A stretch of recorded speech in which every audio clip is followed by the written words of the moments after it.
3.95 कोटींच्या निधीतून सदलगा दत्तवाड रस्त्याच्या डांबरीकरणास अखेर सुरुवात। बहुप्रतीक्षित आणि बहुचर्चित सदलगा दत्तवाड रस्त्याच्या डांबरीकरणाच्या कामास अखेर आज शुभारंभ झाला। आमदार गणेश हुक्केरी यांच्या उपस्थितीत श्रीफळ वाढवून कामाची सुरुवात करण्यात आली।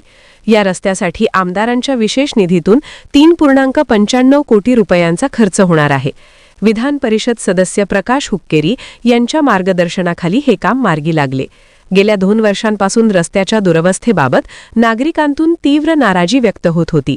त्याची दखल घेऊन सर्वेक्षण निविदा प्रक्रिया पूर्ण करून आज प्रत्यक्ष कामास प्रारंभ करण्यात आला।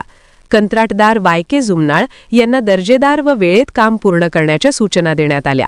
याशिवाय सदलगा घोसरवाड रस्त्यासाठी 1 कोटी व छत्रपती शिवाजी महाराज चौक ते बसवेश्वर सर्कल दरम्यानच्या रस्त्यासाठी 2 कोटींचा निधी मंजूर झाल्याची माहिती देण्यात आली। परिसरातील नागरिक व शेतकरी वर्गातून समाधान व्यक्त होत आहे। वसुंधरा शक्ती न्यूजसाठी अण्णासाहेब कदम। चॅनलला सबस्क्राइब करा आणि परिसरातील ताज्या घडामोडी सर्वात आधी बघण्यासाठी बेल आयकॉन